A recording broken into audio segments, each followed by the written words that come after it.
Viewers welcome back on programme. So viewers गलबात करांगे कि गुलामी कबूलन वालियां वालों अक्सर ये दलील दी जाती है कि स्टेट के खिलाफ लड़ना मूर्खां दा काम हुंदा क्योंकि स्टेट हमेशा अजित हुंदी है। सो इस दलील विच किन्नी कुछ सच्चाई है इस बारे आपां गलबात करन जा रहे हैं। सो असीं चाहांगे कि तुसां इसी तरह बने रहना, देखण सुन लिया लिखण लई तुहाडा सब दा बहुत बहुत धन्नवाद जी। डॉक्टर साहब की कहना चाहोगे? देखो असीं ये महसूस करते हैं कि वक्तन बा वक्तन ਜਿਹੜੀਆਂ ਲਿਖਤਾਂ ਸਾਨੂੰ ਮਿਲਦੀਆਂ ਨੇ ਜਾਂ ਕਮੈਂਟਸ ਹੁੰਦੇ ਨੇ ਉਹਨਾਂ ਦੇ ਉੱਤੇ ਅਸੀਂ ਚਰਚਾ ਕਰਦੇ ਰਹਿੰਦੇ। ਅੱਛਾ। ਔਰ ਮੇਰੀਆਂ ਨਜ਼ਰਾਂ 'ਚੋਂ ਇੱਕ ਲਿਖਤ ਵੀਰ ਹਰਮੀਤ ਸਿੰਘ ਫਤਿਹ ਉਹਨਾਂ ਦੀ ਗੁਜ਼ਰੀ। ਹਾਲਾਂ ਉਸ ਦਾ ਟੌਪਿਕ ਜਿਹੜਾ ਉਹ ਬੜਾ ਅਨਕਨਵੈਨਸ਼ਨਲ ਸੀ ਪਰ ਮੈਂ ਉਸ ਨੂੰ ਪੜ੍ਹਿਆ ਤੇ ਮੈਨੂੰ ਲੱਗਾ ਕਿ ਵੀ ਇਸ ਲਿਖਤ ਦੇ ਵਿੱਚ ਜੋ ਕਿਹਾ ਗਿਆ ਇਹ ਬੜਾ ਕੀਮਤੀ ਹੈ ਔਰ ਇਸ ਨੂੰ ਆਪਣੇ ਵਿਊਅਰਸ ਨਾਲ ਸ਼ੇਅਰ ਕਰਨਾ ਬਣਦਾ ਹੈ। ਔਰ ਇਹ ਉਸ ਦਾ ਉਹਨਾਂ ਨੇ ਟਾਈਟਲ ਦਿੱਤਾ, ਬੇਸ਼ੱਕ ਲਿਖਤ ਪੰਜਾਬੀ 'ਚ ਹੈ, ਟਾਈਟਲ ਇਜ਼ ਸਟੇਟ ਏਜਲੈਸ।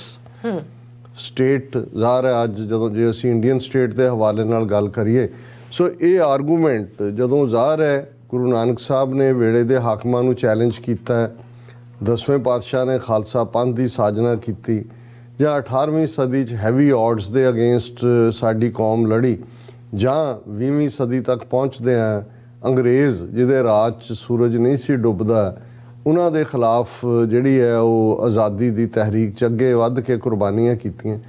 ਤੇ ਉਦੋਂ ਵੀ ਇੱਕ ਵੱਡਾ ਤਬਕਾ ਜਿਹੜਾ ਕਿ ਉਹਨਾਂ ਹਕੂਮਤਾਂ ਨਾਲ ਇਹਨਾਂ 4 ਸਦੀਆਂ ਦਾ ਜਿਹੜਾ ਮੈਂ ਜ਼ਿਕਰ ਕੀਤਾ ਉਹ ਤਾਲਮੇਲ ਰੱਖਦੇ ਸਨ। ਉਹ ਸਮਝਦੇ ਸੀ ਕਿ ਮੁਗਲਿਆ ਸਾਮਰਾਜ ਇੰਨਾ ਪਾਵਰਫੁਲ ਉਹਨੂੰ ਕੌਣ ਹਿਲਾ ਸਕਦਾ, ਇਹ ਕੀ ਭੁੱਖੇ ਨੰਗੇ ਜਿਨ੍ਹਾਂ ਕੋਲ ਰਹਿਣ ਨੂੰ ਘਰ ਨਹੀਂ, ਲੁਕੇ ਹੋਏ ਨੇ, ਮੁੱਠੀ ਮੁੱਠੀ ਪਰ ਛੋਲਿਆਂ ਦੇ ਗੁਜ਼ਾਰਾ ਕਰਨ ਵਾਲੇ, ਇਹ ਕਿਵੇਂ ਮੁਕਾਬਲਾ ਕਰਨਗੇ।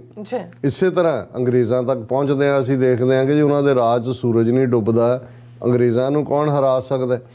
ਲੇਕਿਨ ਅਸੀਂ ਇਤਿਹਾਸ ਤੋਂ ਵਾਕਿਫ ਹਾਂ ਕਿ ਕੀ ਵਾਪਰਿਆ ਔਰ ਇਹੀ ਥਾਟ ਅੱਜ ਇੱਕ ਤਬਕਾ ਜਿਹੜਾ ਇਹ ਸਮਝਦਾ ਇਹਨਾਂ ਦੇ ਝੂਠੇ ਪ੍ਰਚਾਰ ਔਰ ਸਟੇਟ ਦੀ ਪਾਵਰ ਦੇ ਸਾਹਮਣੇ ਨਤਮਸਤਕ ਹੋਇਆ ਹੈ।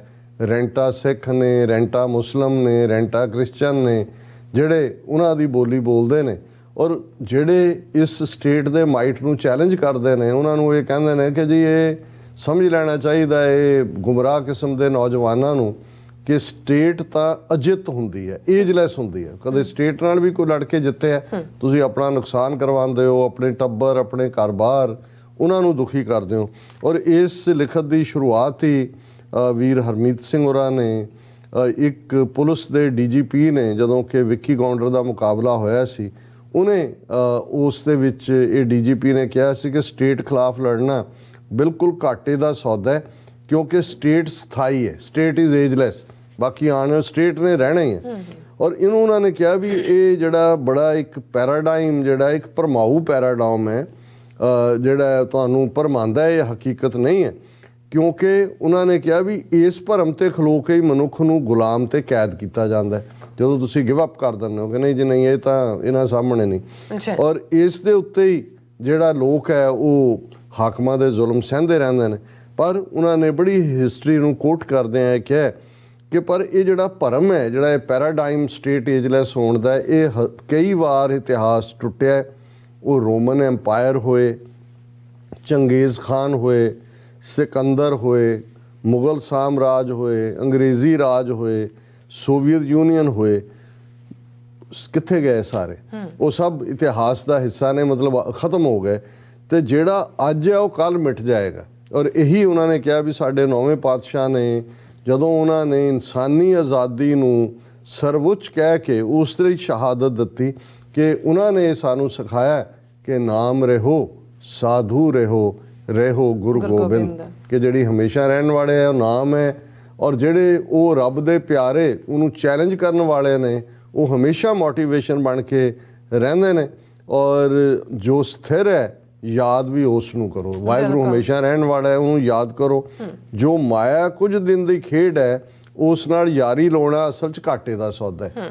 ਸਟੇਟ ਦੇ ਖਿਲਾਫ ਲੜਨਾ ਘਾਟੇ ਦਾ ਸੌਦਾ ਨਹੀਂ, ਮਾਇਆ ਦੇ ਥੱਲੇ, ਡਰ ਦੇ ਥੱਲੇ, ਲੋਭ ਦੇ ਥੱਲੇ ਜਿਉਣਾ ਇਹ ਘਾਟੇ ਦਾ ਸੌਦਾ ਹੈ। ਤੇ ਇਹ ਕਿਵੇਂ ਇਹ ਭਰਮ ਟੁੱਟੇ ਮਾਇਆ ਦਾ, ਇਹ ਇਵੇਂ ਹੀ ਹੈ ਜਿਵੇਂ ਕਿ ਪੀੜ ਤੋਂ ਬਚਣ ਲਈ ਕੋਈ ਪੇਨ ਕਿਲਰ ਲੈ ਲਿਆਂਦਾ ਤੇ ਕਈ ਲੋਕ ਉਸ ਜਿਹੜੀ ਗੁਲਾਮੀ ਦੀ ਤਰਾਸਦੀ ਦੁੱਖ ਨਿਕਲ ਰਹੇ ਨੇ ਉਹਦੇ ਤੋਂ ਬਚਣ ਲਈ ਮਨੋਰੰਜਨ 'ਚ ਖੁੱਭ ਜਾਂਦੇ ਨੇ, ਉਹ ਬੇਲੋੜੀ ਕਾਮ ਦੇ ਵਿੱਚ ਹਿੰਸਾ ਲੋਭ 'ਚ ਮਨ ਖਚਤ ਕਰਦੇ ਨੇ, ਜਾਂ ਕੁਝ ਜਿਹੜੇ ਨੇ ਉਹਨਾਂ ਨੇ ਕਰਨਾ ਕਦਰ ਉਹ ਗਾਲਾਂ ਕੱਢਣ ਤੇ ਹੀ ਹੁੰਦੇ ਨੇ ਸਟੇਟ ਨੂੰ। ਬੀਬੇ ਬਣ ਕੇ ਕਿਰਤ ਕੁਝ ਜਿਹੜੇ ਨੇ ਜੀ, ਚਲੋ ਅਸੀਂ ਤਾਂ ਰੋਟੀ ਕੱਪੜਾ ਆਪਣੀ ਕਿਰਤ ਕਰਦੇ ਹਾਂ ਜੀ, ਔਰ ਬਾਹਰੀ ਹਾਲਤ ਆਪੇ ਹੀ ਕੁਦਰਤ ਸੁਧਾਰ ਦੇਗੀ, ਸਾਜ਼ਗਾਰ ਹੋ ਜਾਣਗੇ। ਉਹਨਾਂ ਕਿਹਾ ਵੀ ਇਵੇਂ ਨਹੀਂ ਹੈ। ਅਸਲ 'ਚ ਮਾਇਆ ਟੁੱਟਦੀ ਹੈ ਮਾਇਆ ਨੂੰ ਮਾਇਆ ਜਾਣ ਕੇ, ਜਦੋਂ ਤੁਸੀਂ ਚੈਲੰਜ ਕਰਦੇ ਹੋ। ਮੈਂ ਅਕਸਰ ਇਹ ਕਹਿੰਦਾ ਵੀ ਜਦੋਂ ਅਸੀਂ ਕੂੜ ਨੇ ਖੁੱਟਿਆ ਨਾਨਕਾ ਓੜਕ ਸੱਚ ਰਹੀ ਕਹਿੰਦੇ ਆ, ਤੇ ਕੂੜ ਉਦੋਂ ਟੁੱਟਦਾ ਜਦੋਂ ਉਹਨੂੰ ਚੈਲੰਜ ਕੀਤਾ ਜਾਂਦਾ, ਅਦਰਵਾਈਜ਼ ਉਹਦਾ ਵਰਤਾਰਾ ਹੁੰਦਾ ਜੇ ਸੱਚ ਨਹੀਂ ਉਸ ਨੂੰ ਝੂਠ, ਜੋ ਸੱਚ ਨਹੀਂ ਉਹਨੂੰ ਝੂਠ ਜਾਣ ਕੇ ਉਹਨੂੰ ਕਹੋ ਕਿ ਭਾਈ ਇਹ ਝੂਠ ਹੈ। ਆਪਣੇ ਅੰਦਰ ਆਜ਼ਾਦੀ ਦਾ ਨਾਦ ਰੋਜ਼ ਵੱਜੇ, ਨਾਦ ਹੁੰਦਾ ਹੈ ਸ਼ਬਦ, ਕਿ ਅੰਦਰ ਜਿਹੜਾ ਖੰਡਾ ਖੜਕੇ ਆਜ਼ਾਦੀ ਆਜ਼ਾਦੀ ਆਜ਼ਾਦ, ਜੋ ਅਕਾਲ ਹੈ ਜੋ ਸਥਿਰ ਹੈ ਸੋ ਸੱਚ ਹੈ, ਜੋ ਮਾਇਆ ਤੋਂ ਬਾਹਰ ਹੈ ਉਸ ਨੂੰ ਯਾਦ ਕੀਤਾ ਜਾਏ, ਉਸ ਨਾਲ ਰਿਸ਼ਤਾ ਗੰਢਿਆ ਜਾਏ, ਉਸ ਦੇ ਗੁਣਾਂ ਨੂੰ ਧਾਰਨ ਕੀਤਾ ਜਾਏ, ਉਸ ਨੂੰ ਜਪਿਆ ਜਾਏ, ਉਸ ਨਾਲ ਯਾਰੀ ਪਾਈ ਜਾਏ, ਉਹੀ ਭੇਤ ਖੋਲ੍ਹੇਗਾ, ਉਹੀ ਨਜ਼ਰ ਦੇਵੇਗਾ, ਉਹੀ ਹਿੰਮਤ ਬਖਸ਼ੇਗਾ, ਉਹੀ ਸਰੀਰ ਰਿਸ਼ਤਿਆਂ ਤੋਂ ਲੈ ਕੇ ਤਮਾਮ ਮਾਇਆਵੀ ਰਿਸ਼ਤਿਆਂ ਦੇ ਕੱਚ ਸੱਚ ਦਾ ਅਹਿਸਾਸ ਅਨੁਭਵ ਦੇਵੇਗਾ। ਇਹੀ ਰਾਜ ਹੈ ਜੋ ਗੁਰੂ ਸਾਹਿਬ ਜੰਗਾਂ 'ਚ ਵੀ ਆਸਾ ਦੀ ਵਾਰ ਦਾ ਕੀਰਤਨ ਕਰਦੇ ਨੇ। ਹੁਣ ਅਨੰਦਪੁਰ ਸਾਹਿਬ ਦਾ ਕਿਲ੍ਹਾ ਛੱਡਦੇ ਨੇ, ਸਿਰਸਾ ਦੇ ਕੰਢੇ ਅੰਮ੍ਰਿਤ ਵੇਲਾ ਤੇ ਆਪਣਾ ਸਾਜ਼ ਦਿਲਰੁਬਾ ਉਹਨਾਂ ਦੇ ਕੋਲ ਹੈ, ਔਰ ਸਰਸਾ ਦੇ ਕੰਢੇ ਚਾਰ ਪਾਸੇ ਦੁਸ਼ਮਣ ਦੀ ਫੌਜ ਹੈ। ਆਸਾ ਦੀ ਵਾਰ ਦਾ ਕਹਿੰਦੇ ਨੇ ਕਿ ਵਕਤ ਹੋ ਗਿਆ, ਕੀਰਤਨ ਕਰੋ। ਇਹੀ ਗੱਲ ਹੈ ਕਿ ਉਹ ਇਤਿਹਾਸ ਨਹੀਂ ਲਿਖਾਉਂਦੇ, ਬਲਕਿ ਸੱਚੇ ਦੀ ਆਰਾਧਨਾ ਦੇ ਗੀਤਾਂ ਦਾ ਗ੍ਰੰਥ ਬਖਸ਼ਦੇ ਨੇ।